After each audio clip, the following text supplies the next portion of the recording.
1, 2, 3, come on!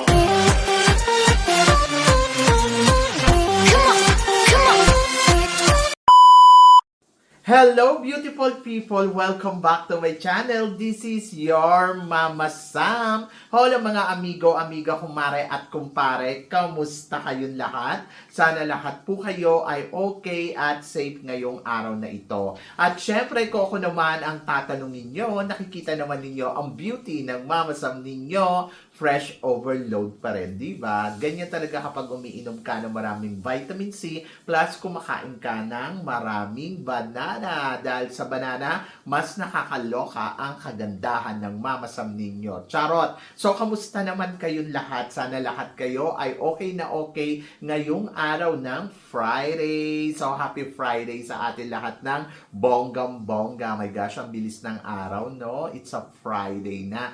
At eto na nga, pupunta na tayo sa katapusan ng buwan ng Agosto. At syempre, birthday ko na next week. Oh my gosh, ang bilis, no? So, madadagdagan na naman yung edad ko. So, grabe. Anyway, so, wala naman tayong magagawa kundi life must go on. Sabi ng ganon, maging happy tayo dahil, di ba, at least nagdiriwang pa rin tayo ng birthday natin ng malakas at walang sakit.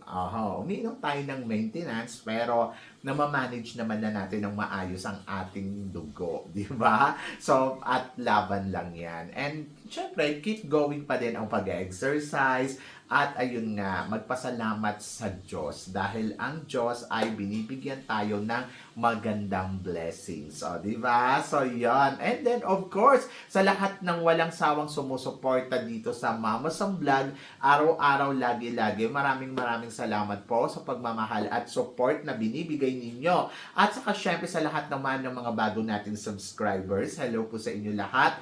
At saka, syempre, sa lahat ng makasolid na Mama Sam dyan na laging nakatutok dito, araw-araw, lagi-lagi, maraming salamat guys sa inyong lahat. Kaya naman, ngayong araw na to, marami akong hatid na chika sa inyo na talaga naman, oh my gosh, magtataas ang kilay ninyo ng bonggam-bongga sa mga pag-uusapan natin ngayon.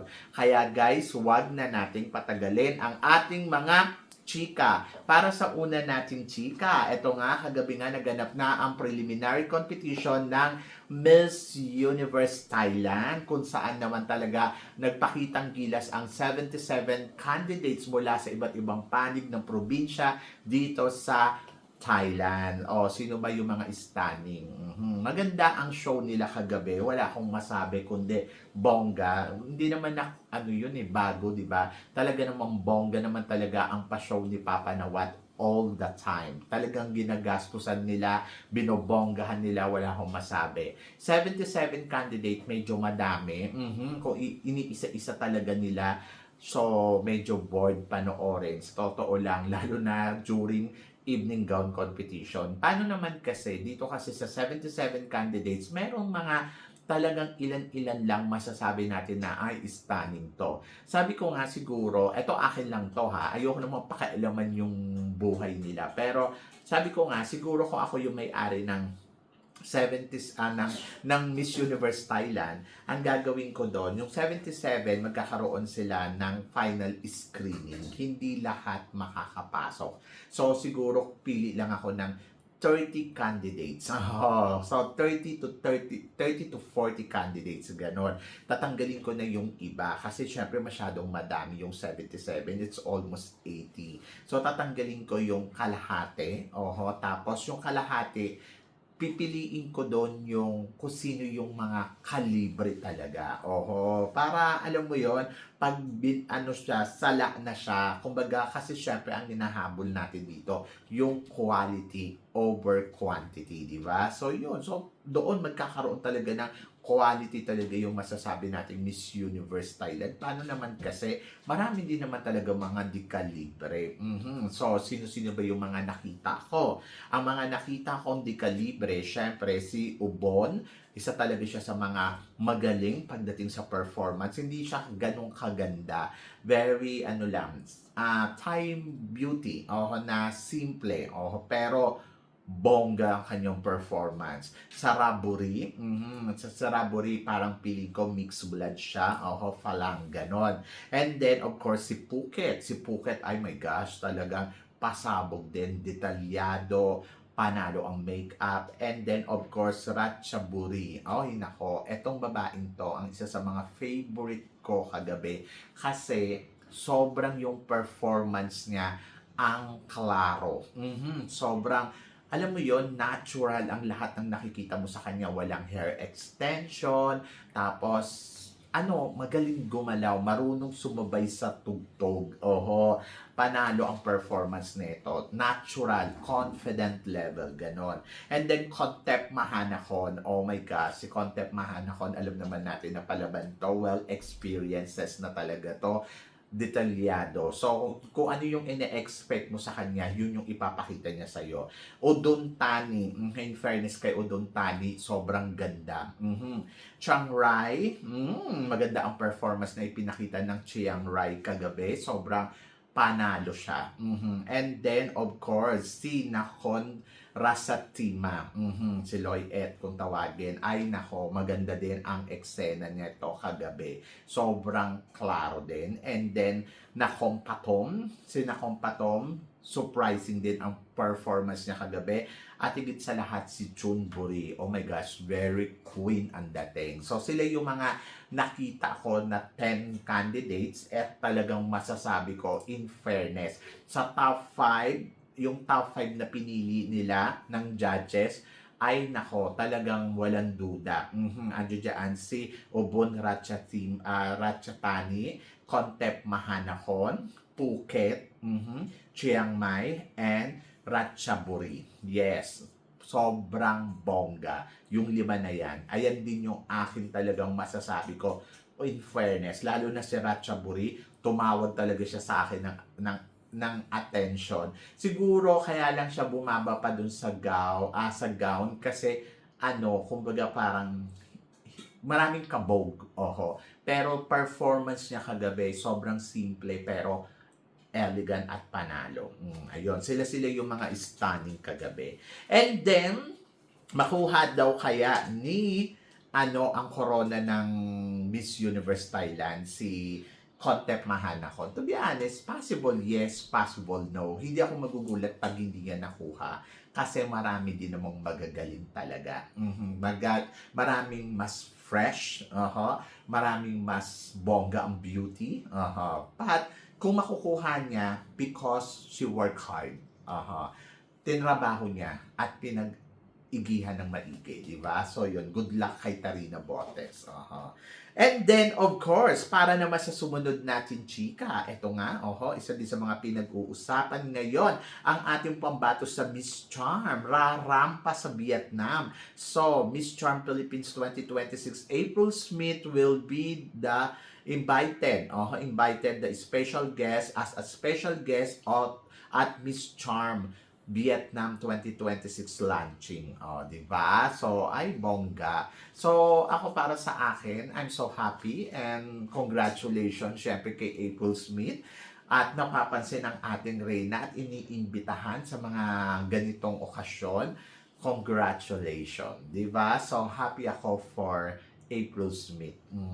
And then, tingnan natin sa April kung kakabog nga ba sa darating na Miss Charm. Malapit na, guys. I'm so excited. Excited na ba kayo? Dapat ma-excite kayo.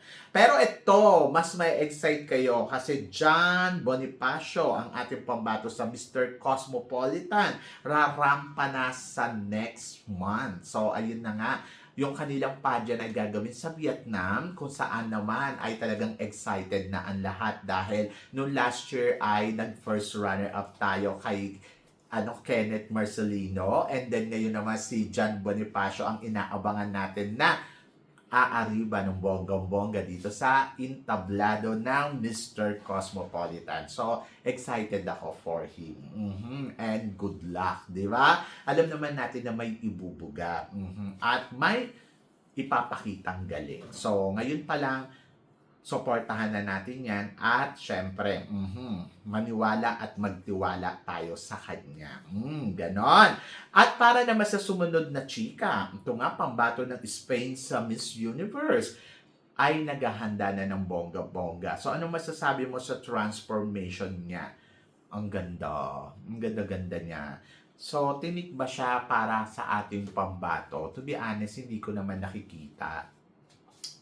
Actually, mag-expect kasi Mrs. Spain isa sa mga matinding makikipaglaro sa competition. Hindi to ganong kakalibre katulad ng napanood ko sa Miss Grand. Pero kasi kung ganda ang pag-uusapan, hindi mo talaga may isnab ang ganda na meron siya. Kasi to be honest, very queen talaga yung dating neto. Ang perfect ng katawan, ang kinis ng katawan. Wala akong makitang alam mo yon kahit konting peklat sa balat niya, sobrang panalo, mamula-mula pa yung kutis niyan. Alatang anak ng mayaman. Pero, ang bongga kasi, mas gumanda pa siya ngayon at mas pumayat. And then, ayun, looking forward ako sa kanya magiging performance sa Miss Universe. Ngayon pa lang nakikita ko na si Miss Spain ay isa sa mga matinding makikipaglaro sa mga kandidata ngayon dito sa Miss Universe, and let's see kung siya nga ba ay papalo ng bonggang-bongga hanggang sa dulo ng competition. So, tignan natin kung paano siya mag-execute ng bonggang-bongga sa kanyang performance. But kung beauty nga ang pag-uusapan, very Miss Universe sa totoo lang. So, maganda. At may ibubuga. So, para naman sa sumunod natin, chika. Ito nga, dalawang Miss Universe from Puerto Rico and Venezuela. Nagkita na. Di ba? Hindi ko alam kung saan event to, pero ayan na nga, nagkita na nga si Venezuela at saka si Puerto Rico. Idagdag na natin si Philippines, no? So, tulad nga na sinabi ko, ito ay mga front runner din sa Miss Universe at talaga namang hindi mo pwede underestimate ang mga pwede nilang magawa. Sabi ko nga kanina, si Spain nakakatakot kasi maganda talaga si Spain. Wala talagang makakatanggi sa beauty ni Spain. Pag dumaan yan sa'yo, beautiful siya, believe me. Natalo siya ni CJ Opiasa because of course, confidence si CJ Opiasa talaga. Kung pag-uusapan ang kumpiyansa, iba kasi yung determination ni ni CJ Opiasa Ano siya palo. Talagang antindi. Pero hindi ko alam kung si Spain ay nagtitraining ng todo-todo. Siyempre, iba pa rin yung na-experience niya ang Miss Grand. At alam naman natin, ang Miss Grand ay bardagulan ang mga tao doon. At iba, pag ganun na galing doon, tingnan nyo si Denmark, di ba? So, dati din siyang candidate ng Miss Grand Top 20, tapos naging Miss Universe. Ngayon, hindi ko alam kung magiging Miss Universe din itong si Mrs. Spain. Ayun din. Basta isa siya sa mga nakikita ko na malakas. And then, eto nga, syempre, si Venezuela, iba din ang niyan, ang kalibre din yan. And then si Puerto Rico. So idagdag na natin si Puerto Rico na medyo talagang alam mo makikipagbakbakan yan ng bonggang-bongga. So overall, ito yung mga tinik kay Bea Millian Windorski. But Bea Millian Windorski nangunguna pa rin sa listahan na bilang number 1 sa Miss Universe prediction. Iba din kasi talaga si Bea Millian. Talagang ay nako, good luck. So magkakaalaman talaga yan. Medyo maganda ang magiging eksena ng mga candidates ngayon dito sa Miss Universe. Feeling ko more than nung nakaraan taon kasi this year matitindi ang mga kalaban, di ba? So yun, plus nandiyan talaga matindi din ang ating pambato at sinasabi nga nila possible daw na maging Miss Universe. So yun, good luck. Sobrang laban yan. At excited na ako. Pero eto, hindi ko alam kung may excite kayo. Mr. Nawat, bagong National Director ng Miss Charm Thailand. To be honest, hindi na to bago. Last year si Adele ang pinadala nila at si Adele ay naka-second runner-up. Kagabi nakita ko si Adele, pero parang nawala yung charm niya. Yung kasi dati, di ba?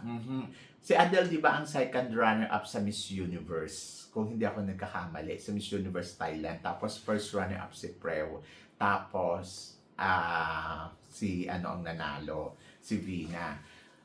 Nawala yung ganda ni Adele. So, ayan, hindi na bago yan kasi ang first na pinadala ni Mr. Nawat ay si Adele. At ngayon, marami silang pagpipilian kasi maraming magaganda at maraming mukhang charm. Charming. So, madami. So, parang feeling ko, may laban sila. And then, sa mga hindi pa nakakaalam, second year na to ni Mr. Nawat. In fairness sa kanila noong nakaraang taon, first runner-up. So, tignan natin ngayon kung taga-Phuket nga na naman ang ipapadala nila sa Miss Charm. Malakas yung Phuket ngayon sa Miss Universe Thailand. At let's see. So good luck kay Mr. Nawat. And then ito para sa sumunod natin chika, homecoming para sa ating reyna na si Katrina Ligado dahil after niyang manalo ng Miss Supranational sa Poland ay makakabalik na siya sa Pilipinas this coming kailan ba? Next week, 27, ang kanyang homecoming. So, mag-expect tayo na talagang bongga ang kanyang magiging welcome home, di ba? So, yan. So, ay, nako, I'm so excited. Welcome back pala. I'm so excited dahil tignan natin kung magkakaroon siya ng homecoming parade ng bonggang-bongga. At ito ang ikalawang corona ng supranational after natin manalo noong kauna-unahan ay noong 2013 na si Mucha Datol. And then ngayon, ito na yung second crown after 13 years, di ba? So, nakuha natin ang corona. And then, looking forward sa ano man ang magiging eksena at ganap sa kanyang pagbabalik sa Pilipinas after niyang masungkit ang corona ng Miss Supranational. So, congratulations Philippines. Ang bongga, ang winner, di ba? At ito, isa ding winner, ang pambato natin na Asia Rose Simpson, umaarangkada at umaariba ng bonggang-bongga sa Miss World. Dahil nga pagkatapos niyang mapili doon bilang top 7 sa Sport Challenge, ngayon naman pasok si Asia Rose sa top 10 ng Miss World top model. Yes, sa Asia and Oceania. Yon. 60 candidates ang pinili at isa nga sa mga napili ay syempre, tawag dito, si Asia Rose para sa qualifier na mararampa sa next round ng top model sa 28. And then, of course, I'm so excited dahil alam naman natin na si Asia ay palaban sa kompetisyon. At iba talaga ang kanyang galing, di ba? So, umaasa ang lahat na mas mag-excel pa ng todo-todo ang ating pambato sa Miss World at umaasa ang lahat na may uuwi niya ang second crown ng Miss World. Oh my gosh, medyo pressure talaga dito sa Asia. Pero ang maganda kay Asia, alam mo yon na hindi siya nakafocus doon. So, na-ipipressure siya ng mga tao. Nakafocus si Asia sa kanyang laban. At in fairness sa bata, ang dami niyang energy. So, doon nga sa Sport Challenge, di ba? Grabe ang ginawa niya. May swimming, may grabe. So, si Asia ang ikatlong Pilipina beauty queens natin na nag-join pa lang dito sa Sport Challenge, yung naka-place Kasi yung iba hindi talaga sila nakaka-place. Pero si Asia, naka-place siya ng bonggang-bongga. At ito nga nakakatuwa kay Asia kasi talagang very competitive sa competition. So, si Krishnan Gravidas isa din sa mga nakapasok sa Sport Challenge noong nakaraang taon. At saka, meron pang isa, si Foriol. Nakalimutan ko yung pangalan. Ayun, so, isa din siya sa mga pumasok din dati. Pero, ngayon, umaasa tayo na mas maibibigay ni Asia ng bonggang-bongga ang kanyang laban dito sa Miss World. At hindi lang Miss Asia ang kinukuha, corona talaga.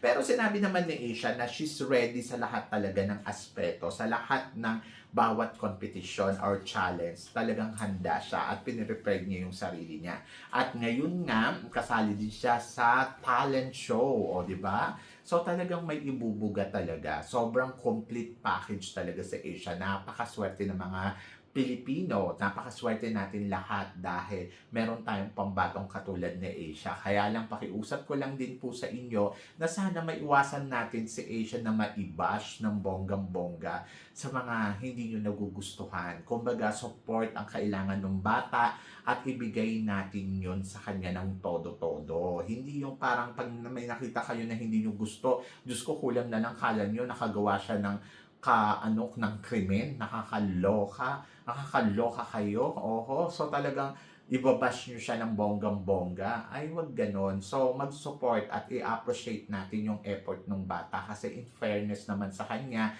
nilalaban niya ng todo-todo ang ating bansa sa kompetisyon ng Miss World. Kaya sana panalangin natin siya na makuha niya ang corona para sa ating bansa. Diba? So yon. So kayo guys, ano guys ang masasabi ninyo dito sa mga pinag-uusapan natin ngayon? I-comment below mo yan para at least malaman ko naman kung ano naman ang chika mo dito sa mga tinatalakay natin. Syempre maraming salamat po sa inyo lahat sa love and support na binibigay ninyo syempre dito sa channel ko. At sa mga hindi pa nakaka-follow at nakaka-subscribe, baka naman please don't forget to click like and subscribe my channel at i-click nyo na rin po ang notification bell to more updated syempre sa aking mga chika. Sabi nga ganon, always keep smiling and laban lang. So guys, hanggang dito na lang. Hanggang sa muli nating chikahan. See you tomorrow. Thank you guys.